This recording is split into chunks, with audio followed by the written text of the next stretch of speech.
familia, ¿cómo están?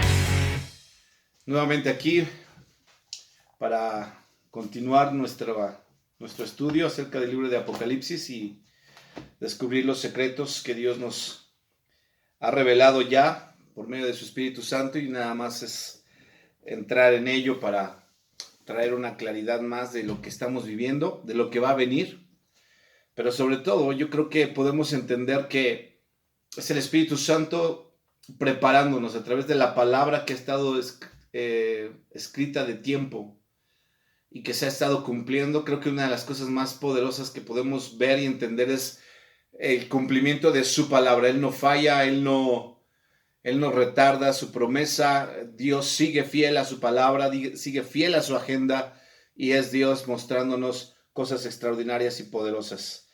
Veíamos el capítulo 6 de Apocalipsis, los primeros versículos, y vamos a entrar al segundo sello, al segundo, tercero y cuarto sello, que prácticamente se desatan uno tras otro. De hecho, toda la palabra que de aquí en adelante viene se está desatando, ya no para hasta que venga la segunda venida de Jesucristo y derrote por fin a todo, a Satanás, a la bestia, al falso profeta, y lo encadene, venga el reinado del milenio y vuelva a ser soltado Satanás al final, y después ser enviado al lago de fuego, donde será su castigo eterno junto con la muerte, el Hades, todo esto. Pero esta parte que estamos estudiando ya comenzó en el tiempo de los 7 años que estuvimos estudiando la semana pasada, y comienza una serie de circunstancias fuertes para ya la humanidad, para el hombre, para el planeta. Entonces, pongan atención en lo que vamos a ver, y me gustaría que abrieras tu Biblia en Apocalipsis capítulo 6, y le vamos a dar lectura hasta el versículo 8. ¿Ok? Dice: vi cuando el Cordero abrió uno de los sellos y oí a uno de los 4 seres vivientes decir como con voz de trueno: ven y mira. Y miré, y aquí un caballo blanco, y el que lo montaba tenía un arco, y le fue dada una corona, y salió venciendo y para vencer. Cuando abrió el segundo sello, oí al segundo ser viviente que decía: ven y mira. Y salió otro caballo bermejo, y al que lo montaba le fue dado el poder de quitar de la tierra la paz, y que se matasen unos a otros, y se le dio una gran espada. Cuando abrió el tercer sello, oí al tercer ser viviente que decía: ven y mira. Y miré, y aquí un caballo negro, y el que lo montaba tenía una balanza en la mano. Y oí una voz en medio de los 4 seres vivientes que decía: 2 libras de trigo por un denario, y 6 libras de cebadas por un denario, pero no dañes el aceite ni el vino. Cuando abrió el cuarto sello, oí la voz del cuarto ser viviente que decía: ven y mira. Miré, aquí un caballo amarillo, y el que lo montaba tenía por nombre Muerte. Y el Hades le seguía, y le fue dada potestad sobre la cuarta parte de la tierra, para matar con espada, con hambre, con mortandad y con las fieras de la tierra. Vamos a orar. Padre, te damos gracias por la bendición de tu palabra, y te pedimos que tu Espíritu Santo nos esté hablando en esta noche. Que sea tu Espíritu Santo trayendo una claridad de lo que vamos a ver, de lo que vamos a estudiar, pero también, Señor, de lo que vamos a experimentar como hijos tuyos. Dios, queremos tener la claridad de saber qué hacer en todos estos tiempos, porque los tiempos están cerca, Dios, y aunque creemos que nosotros como iglesia no vamos a atravesar estos momentos ya de tribulación y gran tribulación, creemos que lo que estamos viviendo hoy nos está preparando y nos debe dar un panorama más claro de cómo estamos viviendo nuestra vida y de cómo nos vamos a enfrentar a los problemas venideros, no por una instrucción de un hombre, por una instrucción de un gobierno humano, sino por lo que tú quieres que hagamos como hijos tuyos. En el nombre de Jesús, háblanos en esta noche. Amén. Ok, veamos el primer sello, el caballo blanco, la paz falsa, el anticristo en aparición. Y esto se conoce como la abominación desoladora. Daniel lo había profetizado Ve conmigo al libro de Daniel, capítulo 9. ¿Por qué te hablo hoy de la abominación desoladora o en esta parte? Porque el anticristo, recordemos que se presenta como un hombre de paz, un hombre poderoso, políticamente poderoso, en diplomacia, en acuerdos. Firma un tratado, un pacto de paz entre el pueblo de Israel y todas las demás naciones que lo odian, y hace que por 3 años y medio esté en paz todo totalmente. Ellos comienzan a construir el templo, el tercer templo, empiezan a ofrecer sacrificios continuos y todo empieza a caminar de una manera bien, de una manera en orden, de una manera en paz. Y esto es muy bueno hasta que a la mitad precisamente de esos 7 años, a los 3 años y medio, este ser rompe el tratado y entonces comienza algo que se llama la abominación desoladora. Ve a Daniel capítulo 9, versículo 27, y dice la palabra de Dios así: y por otra semana confirmará el pacto con muchos. A la mitad de la semana, recuerda que la semana es de 7 años, a la mitad de la semana hará cesar el sacrificio y la ofrenda. Después, con la muchedumbre de las abominaciones, vendrá el desolador o el destructor, eso también se traduce como el destructor, hasta que venga la consumación y lo que está determinado se derrame sobre el desolador. La aparición de la abominación de desolación o la abominación desoladora está siendo profetizada, te estoy hablando, 500 años antes de que sucediera. Está siendo profetizado antes de la aparición de Cristo Jesús aquí en la tierra, 500 años antes. Y si lo contamos desde nuestros tiempos, son 2500 años antes. Y la precisión que hay de lo que va a suceder y de los cuadros que estamos viendo, de cómo se ha estado llevando, es importante que pongamos atención porque le da un realce, le da una mayor contundencia a lo que estamos creyendo. Dios es veraz. Dios va a hacer cosas extraordinarias y nos va a usar a ti y a mí en estos últimos tiempos, pero una iglesia entendida, una iglesia sabia, una iglesia prudente. Por eso sigue con mucha atención lo que viene, porque esto que va a pasar, bríncate unas hojas adelante, Daniel capítulo 11, versículo 31, te vas a dar cuenta cómo esta abominación se quita la careta de paz, se quita la careta de orden y realmente muestra su aspecto, lo que estaba profetizado en Daniel capítulo 11 y en otros pasajes de la Biblia. Pero te estoy poniendo los fundamentos. Dice el versículo 30, Daniel 11:30, porque vendrán contra él naves de Kitim, y él se contristará y volverá y se enojará contra el pacto santo y hará según su voluntad. Volverá pues y se entenderá con los que abandonen el santo pacto. Escucha, se entenderá con los que abandonen el santo pacto. Y dice, y se levantará de su parte tropas que profanarán el santuario y la fortaleza, y quitarán el continuo sacrificio y pondrán la abominación desoladora. Con lisonjas seducirán a los violadores del pacto, mas el pueblo que conoce a su Dios se esforzará y actuará.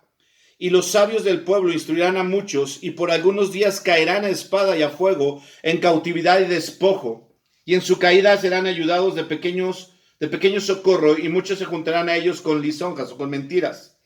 También algunos de los sabios caerán para ser depurados y limpiados y emblanquecidos hasta el tiempo determinado, porque aún para esto hay plazo. El rey hará su voluntad y se ensorbecerá y se engrandecerá sobre todo Dios, y contra el Dios de los dioses hablará maravillas y prosperará hasta que sea consumada la ira, porque lo determinado se cumplirá. Del Dios de sus padres no hará caso, ni del amor de las mujeres, ni respetará a Dios alguno, porque sobre todo se engrandecerá, mas honrará en su lugar al Dios de las fortalezas, Dios que sus padres no conocieron, lo honrarán con oro y plata, con piedras preciosas y con cosas de gran precio. Si te das cuenta, esta abominación desoladora, lo que es el anticristo, al romper el pacto, cesa los sacrificios y él mismo se mete al templo. Por eso se llama la abominación desoladora, porque en el templo donde los judíos en ese momento están ofreciendo las cosas santas, él empieza a meter cosas impuras. Esto pasó años después de la profecía de Daniel con un hombre llamado Antíoco Epifanes, y este hombre por ahí del año 170 antes de Cristo hace esto, pero es como un indicio nada más de lo que iba a venir a ser el anticristo muchos años después, lo que vamos a ver o lo que se va a ver en el tiempo de la gran tribulación, en donde cesa el sacrificio. Este hombre, este rey, se mete y ofrece sacrificios, cerdos y cosas depravadas en el segundo templo. Ese templo ya fue destruido. En el tercer templo es donde el anticristo lo va a hacer. Recordemos que los judíos van a levantar el templo, van a volver a ofrecer sacrificios. Él lo va a permitir durante 3 años y medio, y al finalizar ese tiempo viene lo determinado, dice aquí. Y entonces la abominación desoladora va a empezar a traer este caos. Eso es lo que realmente está sucediendo en la aparición del anticristo. Se quita la careta y comienza una serie de desastres que lo vamos a seguir viendo en Apocalipsis capítulo 6. Pero fíjate, segundo libro de Tesalonicenses, o segunda carta, perdón, a los tesalonicenses, dice la palabra de Dios. Ve conmigo, segunda de Tesalonicenses, en el capítulo 2, desde el versículo 3, vamos a darle lectura. Dice: nadie os engañe en ninguna manera, porque no vendrá sin que antes venga la apostasía y se manifieste el hombre de pecado, el hijo de perdición, el cual se opone y se levanta contra todo lo que se llama Dios o es objeto de culto, tanto que se siente en el templo de Dios como Dios, haciéndose pasar por Dios. ¿No os acordáis que cuando yo estaba todavía con vosotros os decía esto? Y ahora vosotros sabéis lo que lo detiene, a fin de que a su debido tiempo se manifieste. Porque ya está en acción el misterio de la iniquidad, solo que hay quien al presente, lo detiene hasta que él a su vez se ha quitado de en medio. Y entonces se manifestará aquel inicuo a quien el Señor matará con el espíritu de su boca y destruirá con el resplandor de su venida. Esta profecía o esta palabra que da el apóstol Pablo a la iglesia de Tesalónica, te das cuenta que también dice: espérense, va a venir un tiempo en donde va a haber una manifestación. Voy a darle síntomas, dice. Viene una apostasía primero. La apostasía es un divorcio, una separación.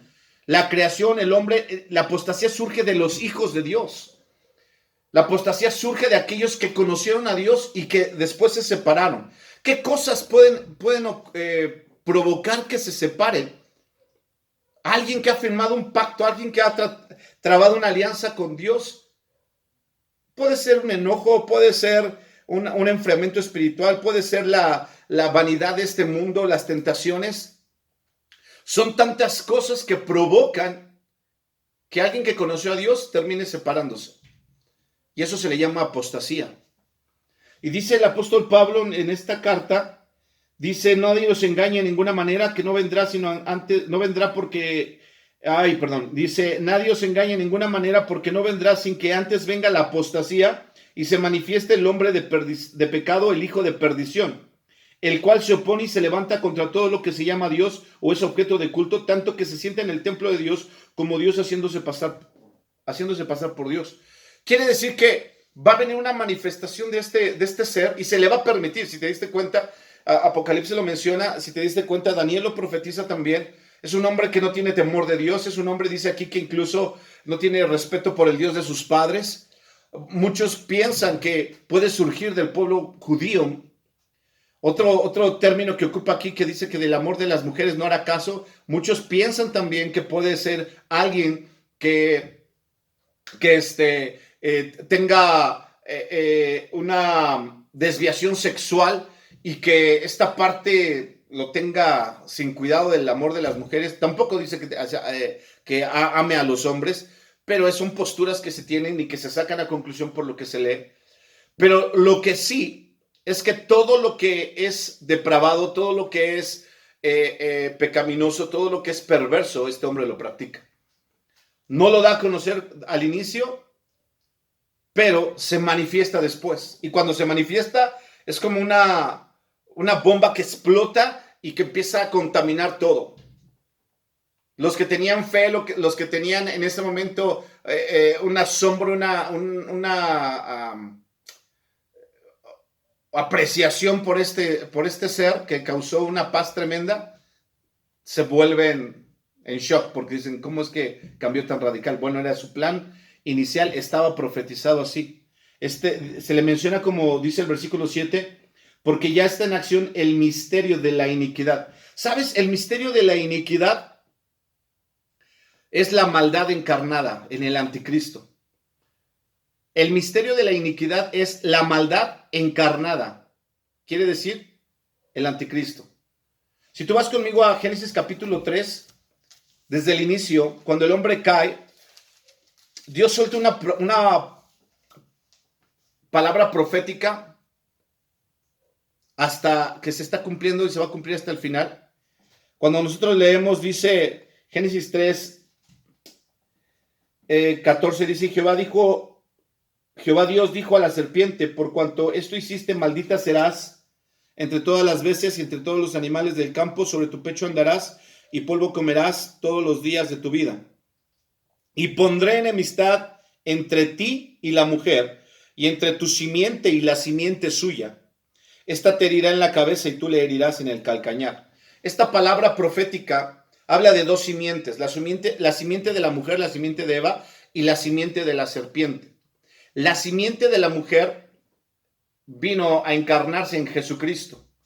La simiente de la serpiente va a ser el anticristo encarnado, por eso se llama el misterio de la iniquidad. A Jesús se le conoce como el misterio de la piedad. Primera de Timoteo, va conmigo ahora, primera de Timoteo capítulo 3, versículo 16. Dice la palabra de Dios, e indiscutiblemente grande es el misterio de la piedad. Ese es el misterio de la piedad, Jesucristo encarnado. Dios fue manifestado en carne, justificado en el Espíritu, visto de los ángeles, predicado a los gentiles, creído en el mundo, recibido arriba en gloria. El verbo encarnado, lo que habla Juan capítulo 1, el verbo encarnado es la promesa cumplida de la profecía lanzada en Génesis capítulo 3, versículo 15, la simiente de la mujer.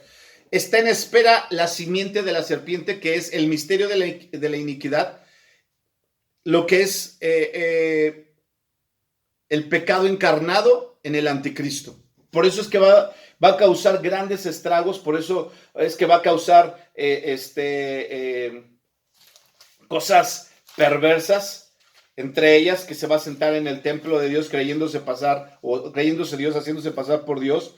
Y cuando esto suceda, se van a dar cuenta cómo esa paz no les funcionó, no les sirvió. Si regresas conmigo hasta el versículo, hasta segunda de Tesalonicenses, versículo 2:7, dice, porque ya está en acción. Desde el 6 dice, y ahora vosotros sabéis lo que lo detiene. Y ahora vosotros sabéis lo que lo detiene, a fin de que a su debido tiempo se manifieste.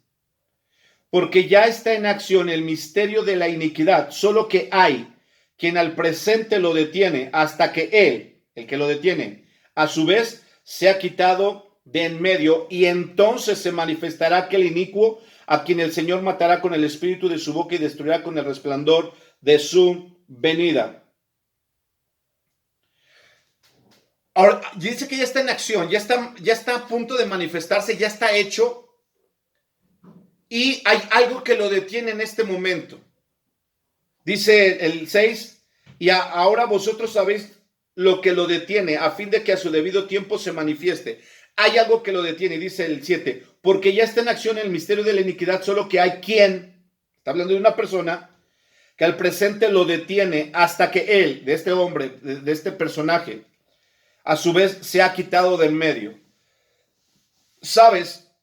Hoy el Espíritu Santo está en nosotros. El Espíritu Santo fue la promesa de Jesús. Cuando Él se fue, le dijo a sus discípulos, miren, es necesario que yo me vaya, les conviene, porque si yo no me fuera, no les dejaré al Consolador, al Paracletos. Él los ayudará, Él los consolará. Cuando Jesús se fue, el Espíritu Santo llegó y Él ha estado desde ese momento hasta nuestros días. Pero va a llegar un momento en el que Él va a ser quitado. Cuando el Espíritu Santo es quitado, se va a manifestar el anticristo. Ahora, el Espíritu Santo se va a ir cuando la iglesia se vaya. Por eso nosotros en esta postura pre-tribulacionista creemos que el arrebatamiento viene antes de la tribulación y la gran tribulación. El Espíritu Santo es quitado, la iglesia se va y entonces el pueblo de Israel comienza a construir el templo. Ya no está la iglesia, que es el templo del Espíritu Santo. En la tierra no puede haber dos templos. Por eso es que la iglesia tiene que ser quitada y entonces los judíos ya pueden construir su templo y van a ofrecer sacrificios, pero ya el Espíritu Santo no está aquí. Ahora, pon atención en esto porque quiero que tomes la importancia que hay. Si el Espíritu Santo hoy es quien nos ayuda, nos consuela, nos redarguye, nos exhorta, nos anima, nos vivifica, ¿qué va a pasar de los que se queden y que no tengan al Espíritu Santo? El Espíritu Santo va a venir únicamente como cuando venía en el Antiguo Testamento. En el Antiguo Testamento el Espíritu Santo no estaba todo el tiempo, solamente venía en ocasiones especiales, cuando era necesitado, era enviado, por ejemplo, cuando Sansón necesitaba hacer algo, cuando vino sobre Saúl, cuando vino sobre Moisés, varias cosas apareció el Espíritu Santo, pero no era algo que estaba visible o que estaba presente. El Espíritu Santo ocupa la función como cuando Abraham manda a su siervo para conseguirle esposa a Isaac. Isaac representa al hijo, Rebeca representa a la iglesia y cuando, Abraham representa a Dios y cuando envía a su siervo a buscarle esposa es como el Espíritu Santo trayendo a la esposa. El siervo no podía regresar con las manos vacías, tenía que regresar con la esposa para presentársela al hijo, a Isaac. Asimismo, el Espíritu Santo fue enviado a nosotros como iglesia para vivificar, para poder tener nuestra mirada, nuestra atención totalmente en Jesucristo. Y cuando la iglesia sea arrebatada, el Espíritu Santo va a ir con ella para presentársela al Hijo, en ese cuadro que Abraham, Isaac, Rebeca y su siervo representan en el Génesis. De la misma manera va a suceder, ya no va a estar aquí, Él es el quien lo detiene, y cuando Él sea quitado, el anticristo va a aparecer y va a manifestarse de la manera en que está establecido que Él se manifieste, de la manera en que Él va a hacer estragos. Ahora, regresa ahora sí conmigo, Apocalipsis capítulo 6. Y si nosotros leemos, fue este paréntesis que existe entre el versículo 2 y el versículo 3, donde ya se corta esa paz del versículo 2 y comienza el versículo 3, dice Apocalipsis 6:3, cuando abrió el segundo sello, oí al segundo ser viviente que decía, ven y mira. Y salió otro caballo bermejo y al que lo montaba le fue dado poder de quitar de la tierra la paz y que se matasen unos a otros, y se le dio una gran espada. El segundo jinete que aparece es el jinete de la guerra. Este jinete va a tener el poder y se le va a dar el poder, va a empezar a ejecutar un juicio y este juicio tiene que ver con guerra. Dice que quita la paz de la tierra, esa paz que había puesto el anticristo, por eso se le conocen desde este momento, en los últimos 3 años y medio, se le conoce como la gran tribulación. Jesucristo lo mencionó cuando estuvo aquí en la tierra, en Mateo capítulo 24, 15, que iba a aparecer la abominación desoladora y que iba a suceder una gran tribulación, la cual no ha habido nunca jamás en la tierra. Lo que estamos viviendo hoy en día, lo que vivieron nuestros antepasados, todas las guerras, todas las pestes, todo lo que ha sucedido, no se va a comparar con lo que va a venir. Esta guerra en realidad es una guerra que va a superar todas las demás guerras. Por eso Jesús dice, cual nunca jamás ha habido en la tierra. Porque es el último, ¿cómo podría llamarlo? Es el juicio final que Dios va a traer sobre la tierra, sobre la humanidad, sobre toda la creación, antes de que venga a establecer un reino poderoso. Esto va a suceder al final. La iglesia no vamos a estar aquí, pero quiero que entiendas ¿de qué se trata esto? Porque no podemos jugarle al vivo. No podemos pensar que estamos sufriendo. Si tú piensas que estás sufriendo, si tú piensas que la estamos pasando mal, van a pasarla muy mal. Y si no estamos preparados, y si no estamos apercibidos, y si no estamos tomando en serio y jugamos al cristianito, esto, perdóname que te lo diga así, te espera a ti. Esto le espera a tu familia. Esto le espera a tus hijos. Y yo creo que ninguno de nosotros quisiera que algo de esto ni nos ocurriera a nosotros, mucho menos a nuestra familia. Pero si no estamos serios con Dios, lo que estamos viviendo hoy en día solamente es una caricatura de lo que va a venir después. Viene una guerra tremenda. Fíjate esta guerra, lo que va a suscitar. Viene un colapso mundial. Dice que se empiezan a matar unos con otros y se le dio una gran espada. Habla de un juicio. Viene un juicio terrible. Se desata el tercer sello. Dice, cuando abrió el tercer sello, versículo 5, oí al tercer ser viviente que decía, ven y mira, y miré y aquí un caballo negro, y el que lo montaba tenía una balanza en la mano.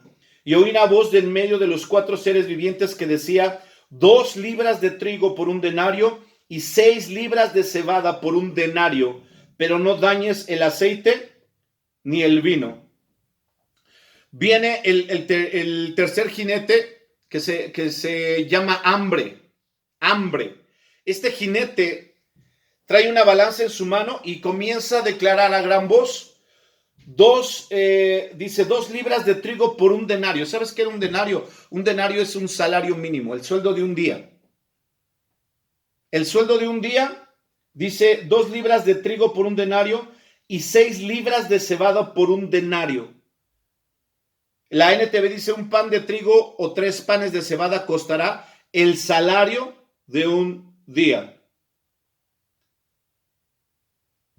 Imagínate si para alimentar a tu familia solamente tienes para comprar 3 panes o un pan de trigo. ¿Es para todo lo que te va a alcanzar? Eso se llama hambre.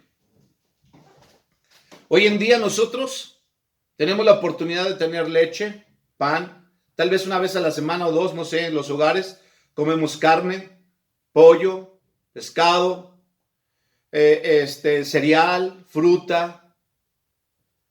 Y muchos se quejan, es que estamos pasándola bien terrible, es que hay una escasez, hay hambre. No.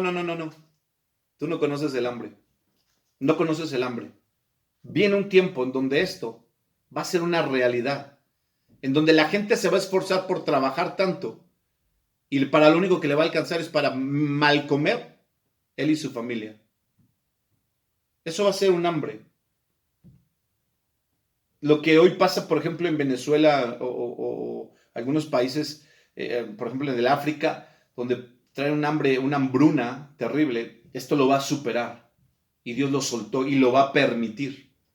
Por eso Dios nos está dando oportunidad hoy. Y a lo mejor estos destellos que vemos, no es para que nos espantemos, iglesia, no es para que caigamos en un pánico, es para que pongamos conciencia, es para que valoremos. Te voy a decir algo, tú necesitas valorar y yo necesito valorar todo el alimento que tenemos en casa, todo el alimento que hay en nuestras despensas. Y les hablo a los hijos, y les hablo a los niños, y les hablo a los jóvenes o adolescentes que de repente empiezan con sus cosas ahí de, es que no me gusta, es que yo no quiero esto, es que ¿a poco ya otra vez esto? Dale gracias a Dios que hay alimento en tu casa.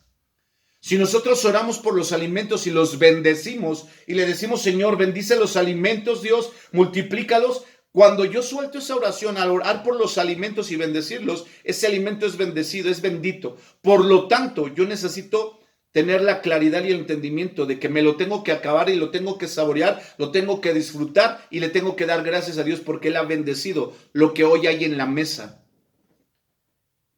Uno de los más grandes castigos que va a sufrir la humanidad es esto. El menosprecio que hay a la comida y a la provisión diaria y hasta tiramos la comida y nos damos el ojo de, ay, esto no me gusta, tíralo. No. Seamos conscientes, iglesia, porque de eso también vamos a dar cuentas. Si Dios nos permite tener en nuestra mesa alimento, oremos y damos gracias a Dios y bendigamos cada pan, bendigamos cada leche, todo lo que Dios nos ha provisto. Y si tú abres hoy toda la cena y hay provisión, dale gracias a Dios. y no te quejes y no murmures y no hables cosas que no son correctas, porque tú y yo no hemos experimentado el hambre. El hambre va a venir para aquellos que no supieron valorar lo que tenían en vida y la oportunidad que tenían en los tiempos de paz. Hoy vivimos diferente. Eso es lo que nos enseña este libro. Eso es lo que nos enseñan estos jinetes.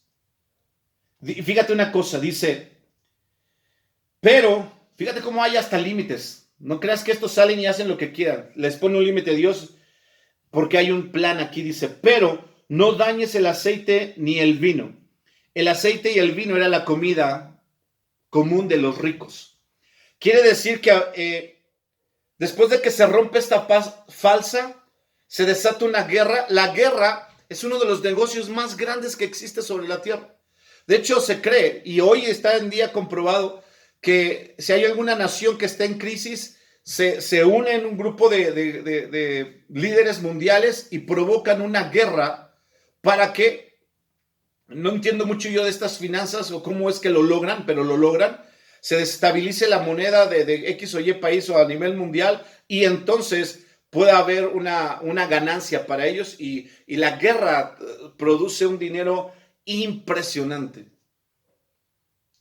Quiere decir que va a haber un hambre terrible, pero también va a haber una riqueza enorme. Y de seguro la riqueza es para aquellos que han estado conspirando por años y han estado percibiéndose. Mira, no me gusta ser muy alarmista ni tampoco ser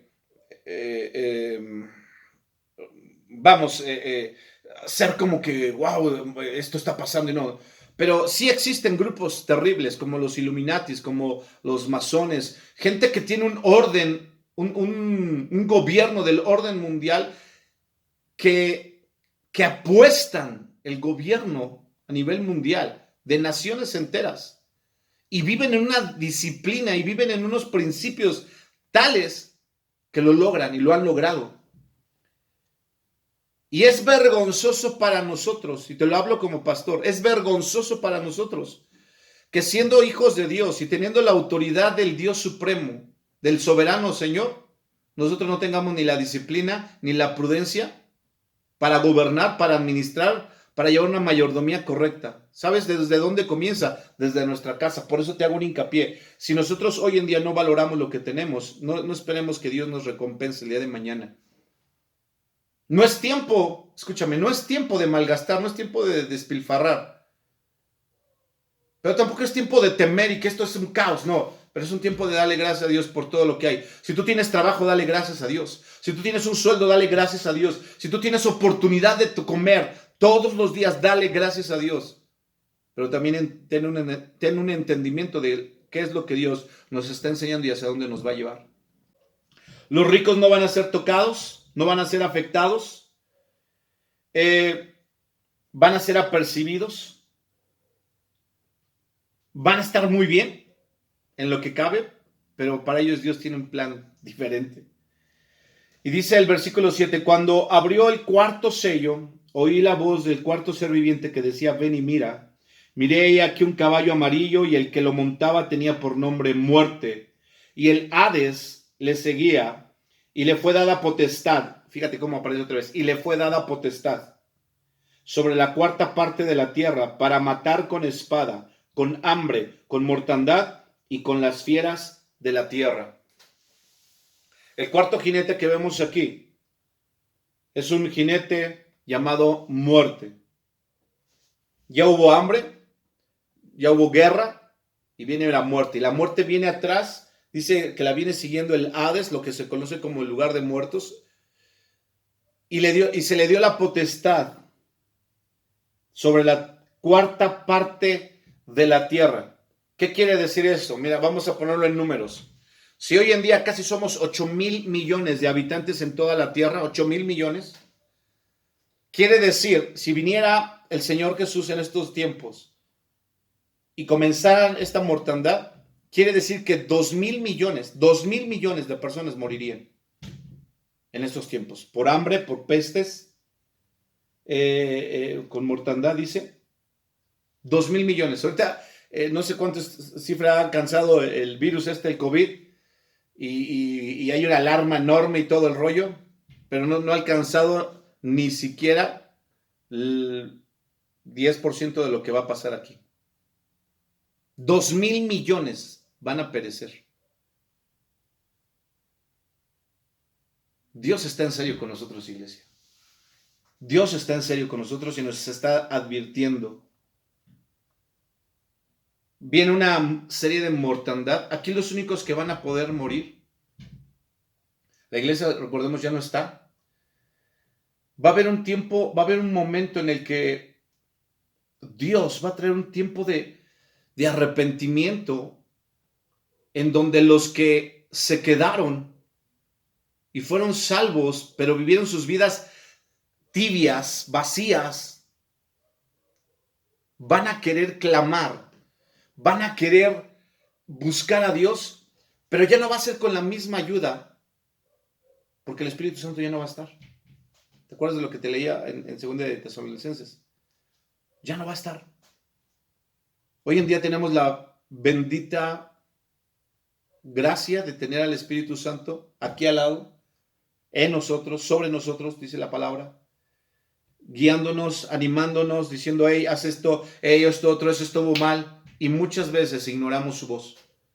Muchas veces hacemos caso omiso y dicen, no importa, nadie se da cuenta, sí, ajá, lo que digas. Un día no va a estar. Y el Espíritu Santo, perdón, y Dios va a traer un juicio sobre la tierra. Y si con el Espíritu Santo la gente no se quería arrepentir, imagínate sin el Espíritu Santo.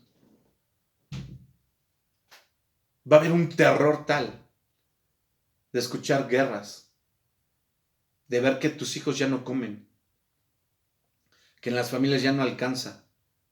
¿Sabes cuánta gente hoy se está deprimiendo mucho porque siente que ya no le alcanza, porque siente que perdió el trabajo, pero no le quitaron las fuerzas, no le quitaron las manos? Es correcto, se están perdiendo los empleos, es correcto que hay una serie de rumores, pero estamos perdiendo de vista lo más importante que tenemos como hijos de Dios, que tenemos como iglesia, la oportunidad de ser salvos, vivir en santidad y valorar lo que Dios nos está dando como regalo de otro día más de vida. Si nos pusiéramos a orar y nos pusiéramos a clamar, a decir, Señor, provee, Dios, seguro que Dios provee. Pero quiero dejarte con esto, iglesia. Voy terminando ya, pero quiero dejarte con esto. Dios no nos envió a la tierra, o Dios no nos plantó aquí en la tierra para que fuésemos parte de una estadística, para que pobláramos la tierra y viviéramos y muriéramos y ya. El hombre no nace, crece, se reproduce y muere. No, el hombre tiene un propósito. Dentro de lo que nace, crece, se reproduce, entre ese propósito, entre ese ciclo de vida hay un propósito. Y si no lo estamos viviendo, y si no lo estamos valorando, y si no estamos dándole gracias a Dios por lo que tenemos, somos candidatos perfectos para atravesar un momento de tribulación, en donde vamos a valorar o vamos a tratar de entender, pero a la mala. Y yo no soy de eso. Yo le digo, Dios, a mí no me quiebres una pierna, a mí no me quites un hijo, a mí no me moches un brazo para tratar de entender. A mí háblame y yo voy a estar atento. Y yo espero que tú seas igual que como yo. A mí háblame y voy a estar atento, Dios. A mí dime y voy a estar atento. Dime qué es lo que está mal. Tú me conoces y ya ves, muchas veces a lo mejor hasta me han dicho por ahí, una familia a veces menciones, no digas eso, no te muestres así. A veces en la euforia de la predicación suelto cosas que yo vivo, que yo paso. Pero sabes, te digo una cosa, no soy perfecto. Tengo temores, tengo tentaciones, hay cosas fuertes en mi vida que día a día están golpeando, pero también tengo algo y yo puedo decir es una virtud. Sé correr a los pies del Señor. Sé pedir perdón a Dios inmediatamente. Sé afianzarme de sus pies nuevamente, de tocar el manto nuevamente, correr a sus brazos nuevamente y pedirle perdón si yo he fallado. Cuando el Espíritu Santo redarguye mi corazón y mi vida, entiendo perfectamente. Es como si me voltearan unas cachetadas y me dijera, reacciona, porque estás a punto de perderte. Reacciona porque los tiempos son cortos, y es donde yo despierto y corro nuevamente. No te quedes nada más con los ejemplos que yo digo, es que yo un tiempo estuve así, yo estuve metido en pornografía, yo estuve en esta parte, esta. No. Quédate con los tiempos de decir, y me levanté y corrí y fui. Porque Dios sabe que yo no soy perfecto, pero también sabe que soy un hijo que le ama. Y soy alguien que está en serio con Él. Iglesia, es tiempo de estar en serio con Dios.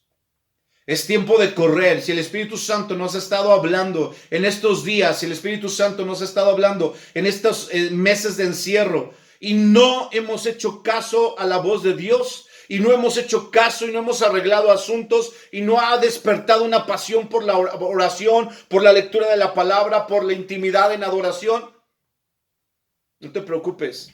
Vienen 7 años en los cuales es una purificación. Pero va a haber hambre, guerra, muerte y una serie de sucesos que te van a espantar, te van a aterrorizar. Pero están escritos, no para nosotros, es para advertirnos de que no entremos a ese punto. Yo te animo, iglesia, yo te animo, hermano, hermana, yo te animo, amigos, si tú estás escuchando y no conoces de Dios, que hagas una decisión ya de decir, Señor, yo no quiero pasar esos momentos, yo no quiero pasar esas épocas, yo quiero aferrarme a ti y puedas orar. Y si tú no estás en serio con Dios, y estamos entre azul y buenas noches, y le estamos ahí jugando al vivo, en tibio y caliente y frío, metámonos de lleno con Dios. Amén. Déjenme orar por ustedes, déjenme orar que Dios ponga ese fuego en nosotros. Precioso Espíritu Santo de Dios, tu palabra es verdad, tu palabra es poderosa, Dios, y nos enseña y nos guía en los tiempos más difíciles, y creemos que estos son tiempos, pero no son los más difíciles. Vienen días, dice tu palabra, de los cuales nunca ha habido. Y yo no quiero, Padre, yo no quiero que mi familia, yo no quiero que mi vida, yo no quiero que ni la iglesia pase por esos tiempos. Queremos vivir vidas plenas, queremos vivir vidas entregadas desde ya en ti, Dios. Háblanos, Espíritu Santo. Te pedimos perdón si no hemos hecho caso a tu voz. Te pedimos perdón si no hemos entendido la voz que tú nos hablas. Señor, si nosotros hemos sido negligentes en poner orden en nuestra vida, te pedimos perdón. Pero por favor, Espíritu Santo, háblanos. Háblanos, háblanos, háblanos hoy, háblanos mañana, háblanos en la noche, háblanos en la madrugada, háblanos en el caminar, háblanos en el sentar, en el salir, en el entrar, háblanos. Yo no quiero un día vivir una vida donde tú no estés, no lo podría hacer, no podría vivir sin ti, Espíritu Santo. Señor, pongo en tus manos nuestra preciosa iglesia, pongo en tus manos cada familia y pon en orden, Dios, por favor, pon en orden a través de tu Espíritu todo lo que ellos hacen, todo lo que ellos hablan, todo lo que ellos ven y todo lo que necesitan hacer, en el nombre de Jesús. Amén. Iglesia, es tiempo de vivir en serio las cosas. Déjate ya de estar escuchando malas noticias nada más. Esas siempre van a haber y ni siquiera es lo que va a suceder. Vienen tiempos difíciles, vienen tiempos terribles, pero no nos pueden tocar, no nos deben de tocar si somos entendidos y apercibidos, diligentes. Yo te animo a que seamos esa clase de iglesia. Amén. Ok, nos estamos viendo el domingo, si Dios nos presta vida. Sigan adelante, pongan atención en todas las cosas que vamos a estar viendo. Todavía no hay una fecha, un día para abrir. Sigamos orando que la iglesia pueda ser catalogada como esencial delante del gobierno. Y si miren, yo estoy viendo que hasta los cines van a abrir, y si abren los cines y la iglesia no entra dentro de las cosas esenciales, entonces ya tomaremos cartas en el asunto. Estamos orando porque Dios traiga claridad, pero no vamos a ser rebeldes, pero tampoco vamos a ser gentes que nos quedemos agachados. Vamos a hacer lo prudente, lo correcto. Amén. Así es que siga orando, iglesia, y nos vemos el domingo, si Dios nos presta vida, y adelante con el Señor. Bendiciones.